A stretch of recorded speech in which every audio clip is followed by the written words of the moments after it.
Hi there, and thank you for joining me on this webinar. This is basic information to structure a mortgage loan. My name is Raquel, and I am with T&T Myers Consulting.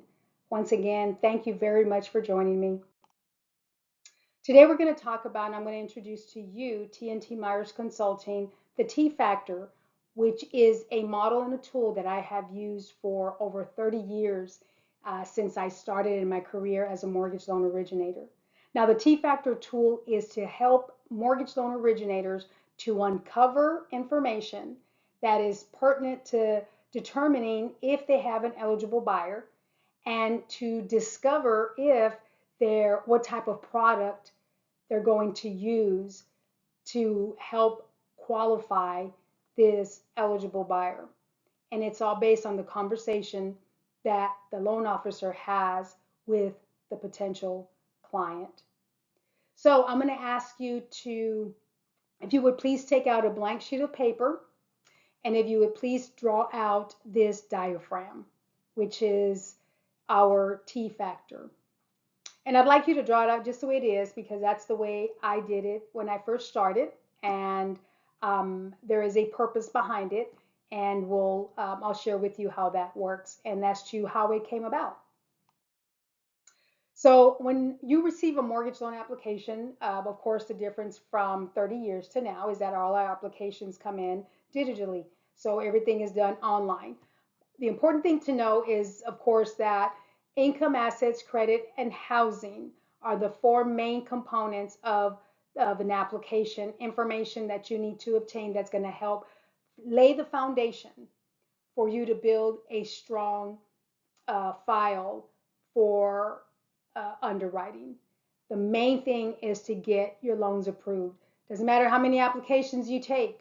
If you miss anything out of and something's out of whack and your loan is denied and you cannot bounce back from that, then you've wasted a lot of time taking an application, and they probably will go down to another mortgage loan originator who has either more experience or is really determined to get it done, and they get it done somewhere else. So one thing that you want to remember is to each one of these steps or these parts of the application, there are guidelines that are set, of course, that we have to gain knowledge in so that we can take a good application.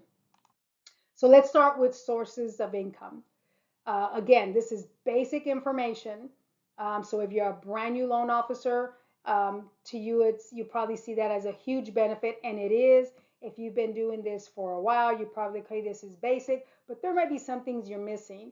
And although I'm not going into guidelines, I do want to lay the basic foundation.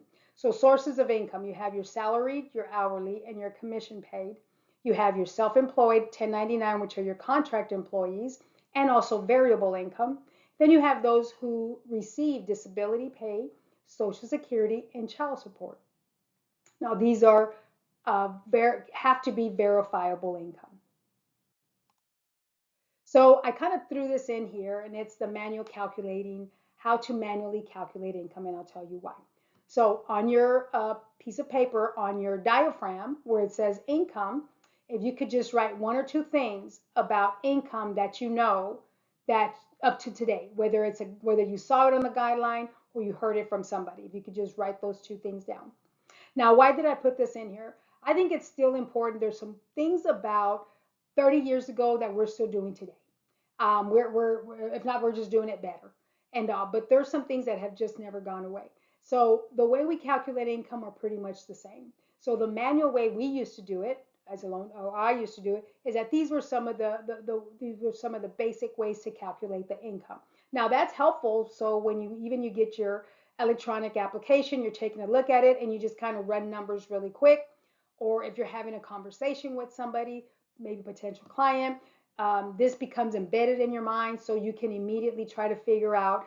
And really, when you're having that conversation, you're paying attention to what they're saying, and automatically your mind is already thinking about how you can help them to structure their loan. Some people might say, well, then you're not listening. No, you are, because if your mind is able to kind of get to a certain point where, yeah, this looks like it's a perfect FHA because of XYZ, then you are paying attention to what that client is saying.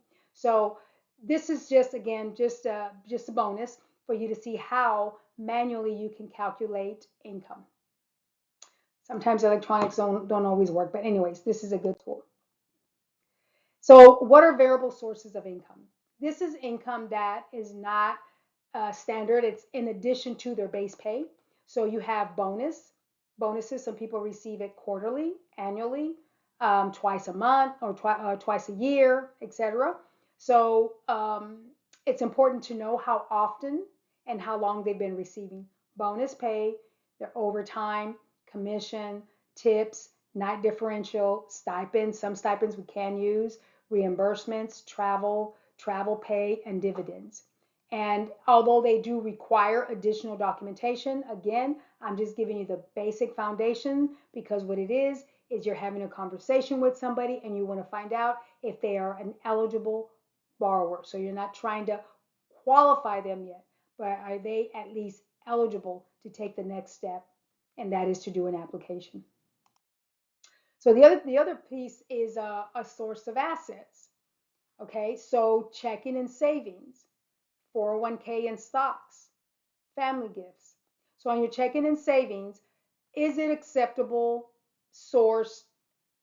Is it sourced, in the way that they're supposed to, which is with 2 months or 60 days of most current bank statements or bank printouts?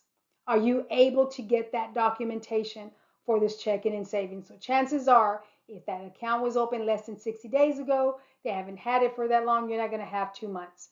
Okay, you address it accordingly. 401k and stocks, 100% of the value is not used for the purpose of liquid assets, but it is acceptable source of documenting it, and the documentation is 90 days, most current with year-to-date statement. Now, the 401k, what we're trying to determine is, do they have an opportunity to take money out for down payment if they need to? Stocks, can we use that for reserves? Sometimes they don't want to touch their 401k because they have their money in the checking or savings. Sometimes they have it in their 401k and they don't want to use that. So do we need bond money? Do we need down payment assistance? So asking the right questions will help us determine that. And then family gifts. How is that documented? Gift funds must come from a family member. An acceptable way to source are a gift letter, bank statements, and other paper trail sources, the funds and transfer of funds. There is a proper way to document gift funds that are received.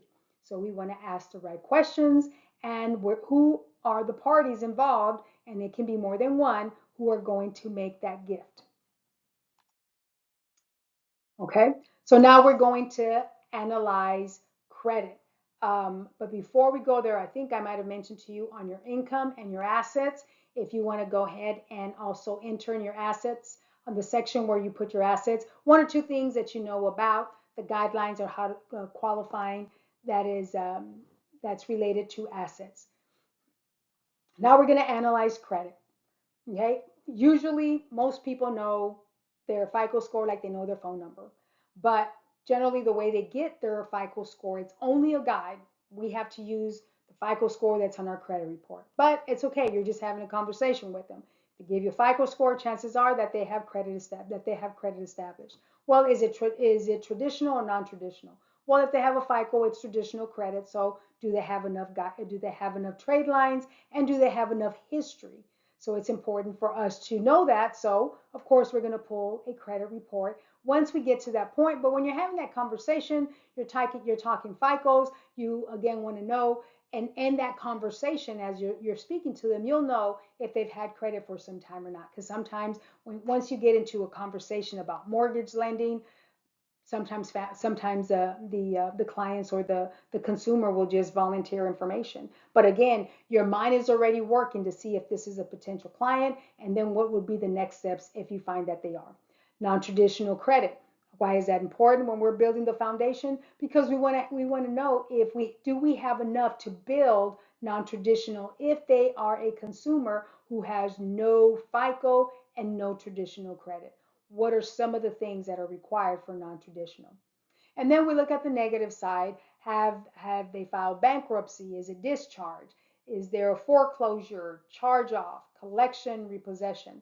The last 2 years is key. What has taken place on the credit report in the last 2 years? Again, when someone is talking and you're talking mortgage, they'll say, yes, 2 years ago I filed bankruptcy, or 5 years ago. So you already know, and that's already fresh in your mind. Again, so to see if what the next steps will be on as to what's the next steps for this particular consumer. Do we go from conversation to application? We are just simply laying the groundwork on these conversations.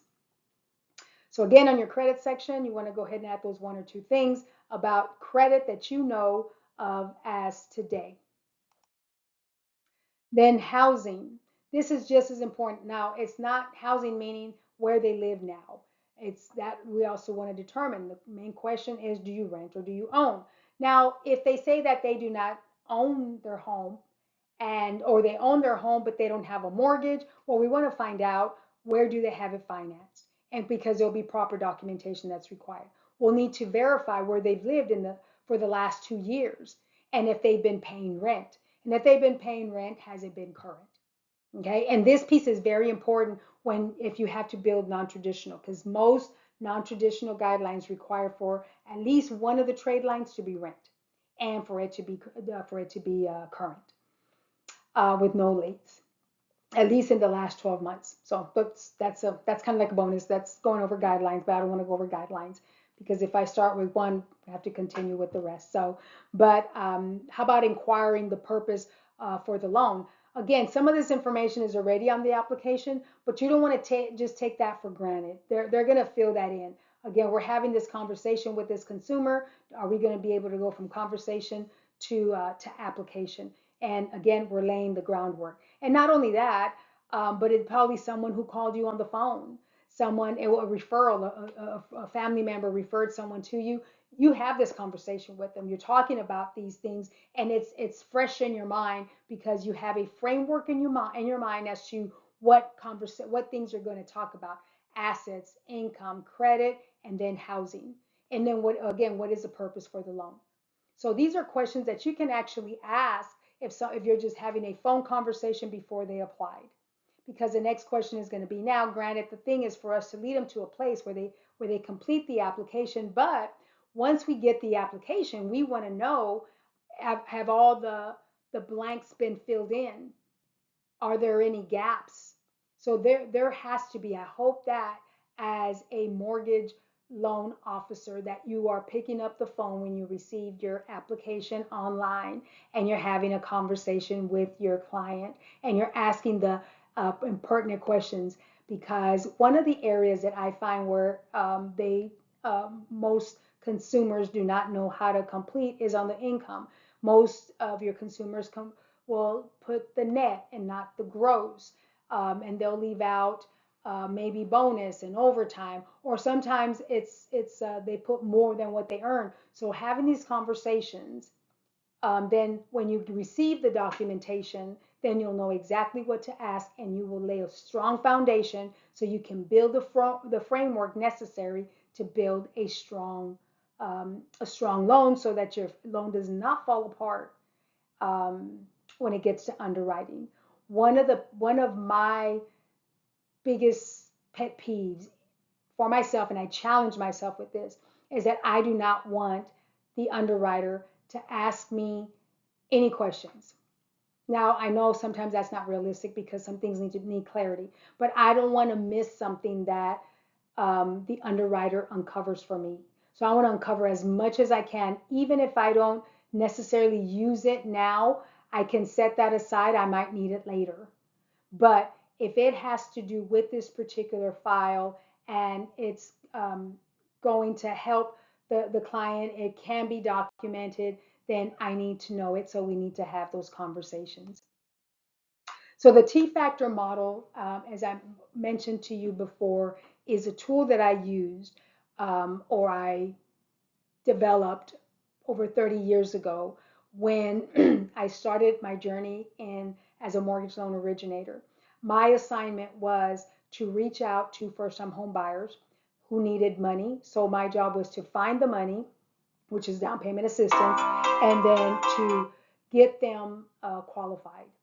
And I found myself, when I started to get busy, I didn't have a set format. I thought I did. So I had to create a system that was going to, where I was going to be consistent. I was going to ask all the questions necessary.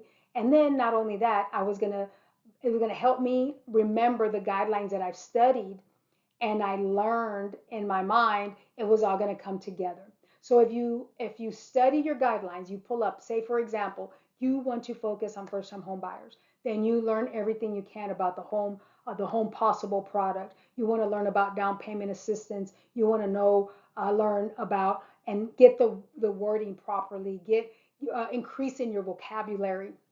And that's what I did. I would come in super early. I would look at my guidelines, and then when I took the application, that guideline was fresh in my mind. But then I also had this diaphragm of this T, which I call the T, and I had all my information from the borrower. So when it was time for me to put that file together, once we did the application, because I did this at time of application, I'm giving you this so that you can do it when you pick up the phone and it's a referral and you're going to have a conversation, because you want to take them from conversation to application. So in my case, we already had this. In some cases, I got to a point where we're so busy, I went from having a phone conversation, and I would start off and ask these questions. So by the time they came in, I'm writing out their application.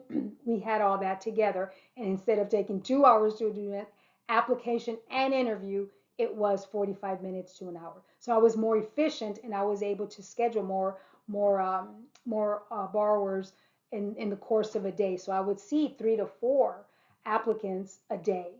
That's how busy I was. So I created the T factor, and it helped me to uncover important information that was going to help me discover which program I was going to offer them.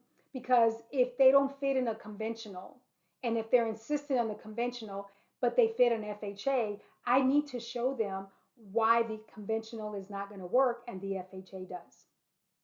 So that piece, of course, is important. So I would solve for my eligible buyer. So one of the things that you want to always ask yourself to know that you're going to ask the borrower is, can you document it? Can you document what you've told me? If you tell me that you have $20,000 in your bank account and you get a bank statement and it's $200, where's those $20,000? Can you document what you've deposited? Can you document the income that you're telling me you're earning? Oh, by the way, I get paid cash. So many stories that we will hear, but the main thing is that you are asking and uncovering things, so to find out, can they, once you uncover that, the main thing too, are they able to document it? Because if they cannot document that, then chances are you can't use it. And it's okay to have the conversation, but if you can't use it, then it's time to move to plan B. So again, the T factor is to lay the foundation, have the right conversation, try to take a borrower from conversation to application, and all the way to underwriting with as few issues as with few or no issues as possible. Now, a real estate agent can benefit from this tool and this model as well, because 9 times out of 10, you are the first ones who have and meet the potential home borrower. If you have this conversation, you will know and you will have a backstory to give and offer your loan officer. And together as a team, you can determine whether you can have this help. Are they going to be a homeowner right now, or is it something that we can use in the future, and that's a future referral that we can refer back to? Do we give them a plan of action, etc.? So you're having this conversation, you want to know that they have a job. If they don't have any money, you want to know that they don't have any money, because you want to find out, okay, are they going to need down payment assistance? So even though you're not taking a loan application, you're still conducting an interview. And that's really what an application is. When you talk to your potential buyer or to the consumer, you're conducting an interview, and you can have a regular conversation with that client. Now, I, of course, no longer do the diaphragm, because now it's in my mind, but I still take notes. I take notes for every single file that I have. And it's all in the same order. And I think because I've done it for so long anyways. So this is again the diaphragm, and these are the important things about income, that there's stability. We're gonna have to prove that they have stable income. We're gonna have to prove that they have 2 years verifiable income. So on the diaphragm that you have completed, okay, and you take a look. Let's say that the things that you wrote down that you know about income, assets, credit, and housing. Let's just say that those are correct and those are guidelines. Now you have painted a frame, a diaphragm in your mind. So when you're having that conversation, now you know. Okay, and the more you study the guidelines, the more you increase your vocabulary, the more that the knowledge increases about income, about assets, about credit, about housing, and you're going to find that you'll be more confident in having those conversations when it has to do with assets, personal liquid assets. Do you have a checking or savings account? Where do you make? You don't have to ask them, do you have a checking or savings account directly, but one of the examples could be, do you have your money in the bank? Do you have all your money in 401k, or do you have liquid assets, or what do you plan to use for the transaction? And then once you open that up, then generally they volunteer information, sometimes a little bit too much. And then on your credit, 12-month history, is that established? Do they have a 12-month history? If they say, I have a FICO score, but I opened my account, my credit 6 months ago, chances are you won't go conventional, but you can go FHA. Other details follow, but at least you have an idea. Minimum FICO score. FHA's minimum score is different from a VA. VA scores is different from a conventional. So even though they give you a FICO score, okay, that's great. And what have you. Okay, we got that to work with. We don't have the credit and all, but we know that they know their FICO score, so there's some credit established somewhere. Even if you run credit later after they do an application and it's totally different, it doesn't matter. You had that conversation and you asked the question. And then of course housing, renting, do they rent, do they own, and family. So this is what the T factor looks like. You can either put it in a diaphragm the way you do your cross and you put it on there, or you can do the where you just kind of outline income, assets, credit, and it sets a format where that you can follow. So if as you start to get busy, you have a pattern that you follow, and you don't miss a beat. You don't jump around until you get to a place where some things just flow naturally. Like again, like for me, I don't have to draw a diaphragm, but I still take notes in this order. And not only that, it helps me to do my notes. If you are not, this is also a bonus. If you are not sending notes with your submissions to an underwriter, then you are missing out and sometimes making it harder for an underwriter to underwrite your file. That's a bonus. A lot of these extras, and I go more in depth in the coaching sessions that I offer. So once again, thank you very much. This is my contact information for joining me, TNT Myers Consulting. You can email me. You can visit my website. You can also visit me on YouTube. There's a lot of information I'll be putting up on there regarding the process of loans and taking applications, anything relating mortgage, anything relating to the industry that I can share. I'm going to put it on YouTube. And I did want to share here. Thank you again, yes, attending, but my sponsor for this webinar, Tiana Riddick with eXp Realty.